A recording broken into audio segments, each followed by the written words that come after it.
Hello, I'm Jeff Cavins, the Director of Evangelization and Catechesis for the Archdiocese of St. Paul in Minneapolis.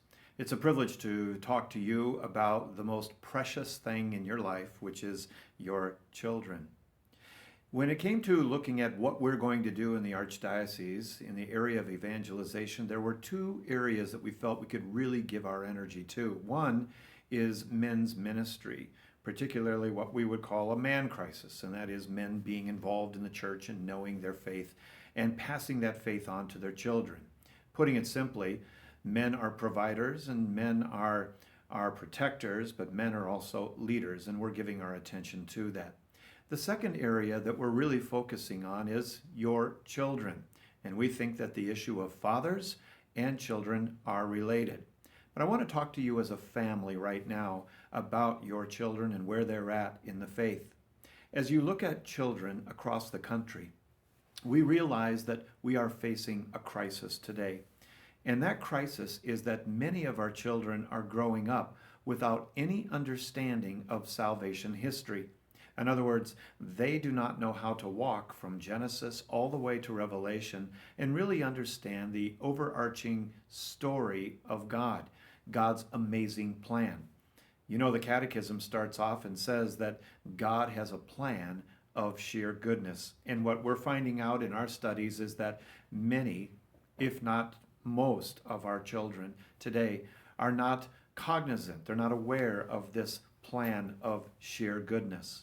That's problematic. And the reason that it's problematic is that everything that you want your children to know about the faith, or what I would call the details of the faith, like the knowledge of the Blessed Mother, the papacy, the Eucharist, the sacraments, confession, heaven, hell, purgatory, virtue, morality, vice, all of these details are very, very important, and we want our children to understand them. In the course of going from first grade all the way through high school, no doubt your children are learning about some of these things, particularly if they go to a Catholic school. But the problem that we're facing is that our children do not have any way to organize all of this and synthesize all of this into a meaningful narrative or a story.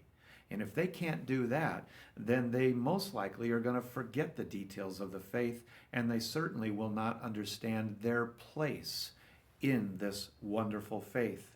So what we end up doing unknowingly is we are asking our children to synthesize and to organize all of the details of Catholicism into this meaningful narrative. I know, and I think you know too, that's not going to happen. And in many cases, it doesn't even happen in parents' life, where they really never grasp the amazing story that God has for us.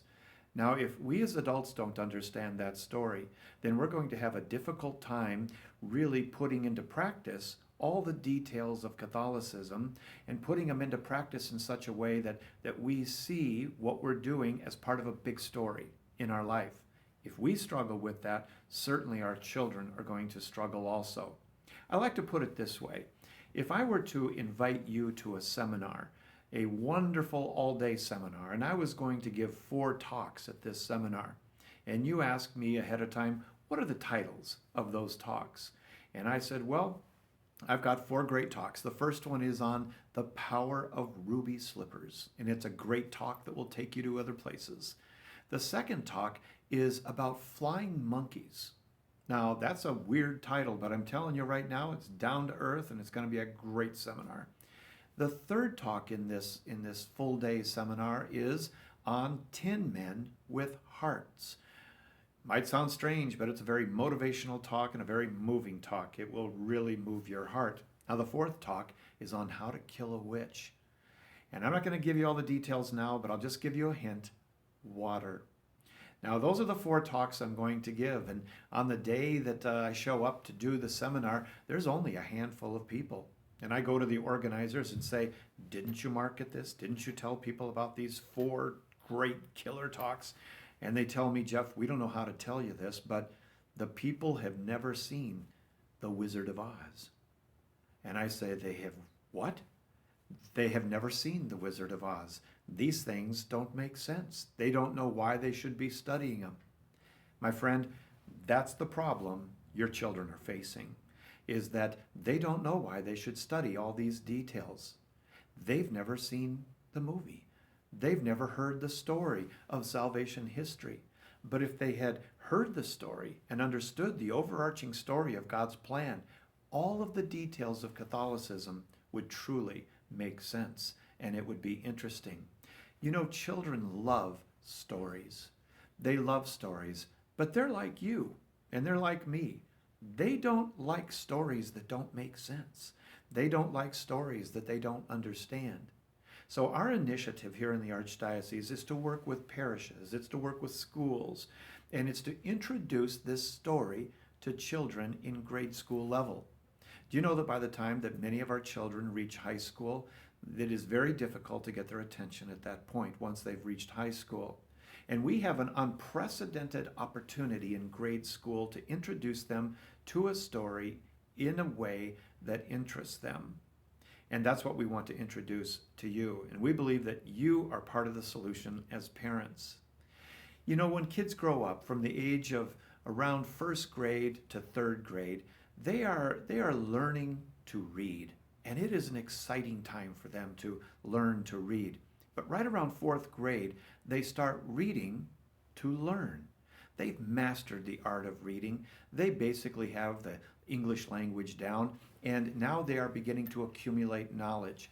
We believe that around fourth grade, children are primed to learn this amazing story. So I want to introduce to you now our new initiative, Every Child Reads the Bible. That's right. We believe that every Catholic child, by the time they reach junior high, high school age, should have had the opportunity to go through the Bible with their parents. And we really do put an emphasis on dad if we can, because, you know, dads have a big influence on their children. The studies show that if there's a family of, say, 6, mom and dad and 4 siblings, if one of the siblings is a first mover in the family, studies show that the other siblings rise roughly 3% higher in following their sibling. In other words, their influence really did have an impact on their life. If mom is the first mover and the one that really leads in the family, and she's the one that does the Bible study and takes the family to church, the odds of the siblings following in suit rises about 17%. It doesn't mean that there's a 17% chance that they're going to follow. It rises 17%. But if dad is the one and he's home and he's the one that leads, it rises significantly. It might shock you. It rises to over 90%. That means that dad has a big impact on the family and a lot of responsibility. Now we understand that not every family has a dad at home. And in that case, someone needs to read the Bible to their children. And for your family, whoever reads the Bible to their children, the art of doing it, the act of doing it, has a big impact on the kids. But just a side note, if dad can do it, it's really, really powerful. So what we're asking our friends and family to do is to take 6 months. And to take 6 months and to read the Bible in chronological order to their children. Sometimes grandpa or grandma will read to grandkids. Sometimes an uncle or an aunt might be involved. But we want family to be involved in reading the Bible to their children. You know, in the people that we've spoken to, many of them have said that they grew up Catholic and they never once saw mom or dad holding a Bible. They never heard their parents read the Bible to them. The fruit of this exercise is amazing. So what we're asking is that parents would follow a schedule of their school, follow a schedule from their parish, and that they would read 10 minutes a night, 5 days a week for 6 months. That's it. We have carefully chosen the books of the Bible that will keep the narrative moving. In the Catholic Bible, there's 73 books. We don't expect you to read all of that, and we don't expect you to know how to navigate through all those books to get the story. You may know it's not in chronological order the way it is, but we've prepared readings that are in chronological order. We've chosen 14 books that are narrative in approach. In other words, they keep the story moving, Genesis to Exodus and on, all the way to the book of Revelation. 14 books plus the book of Revelation. 10 minutes a day, 5 days a week, 6 months, you will have taken your children through this amazing story. And here's how it goes, and I'll take just a moment to show you. We have a marvelous tool that's put together by a group of women, 4 educators, called Gen 2 Rev Storybook. It's called Gen 2 Rev, and they have put together a storybook, a walk through the Catholic Bible. And the storybook is not the actual readings of the Bible. The storybook gives you the plan of going through the entire Bible. For example, every single day there is a checklist. There's a checklist. Genesis 1 is the first day, the creation of the world. The second day is Genesis 2, the creation of Adam and Eve in the Sabbath and angels. This storybook gives you the game plan. So what happens on the first day of the 6-month exercise is that you open up the storybook and you see we're going to read Genesis chapter 1. So you don't read Genesis chapter 1 in the storybook, you pick up a real Bible. You know, for a child to see mom or dad with that Bible for 6 months, I guarantee you it will have a lasting impact on your child. And with your children, and many schools are using 4th grade right now, but you can go up or down a couple of grades and adapt. You will open to Genesis chapter 1 and you will read this. It takes about 10 minutes and you'll read it to your child. You might not know or understand what it's about. They might not know either. That's where the storybook comes in. We go back to the storybook to that very first day, which is Genesis chapter 1, and we recognize that in the storybook, not only are there beautiful pictures that appeal to children, but there's also a synopsis. Sometimes it's a small paragraph, sometimes it's a bigger paragraph, but it's a synopsis of Genesis 1. So guess what? You learn, and your kids learn, and you've spent that time together.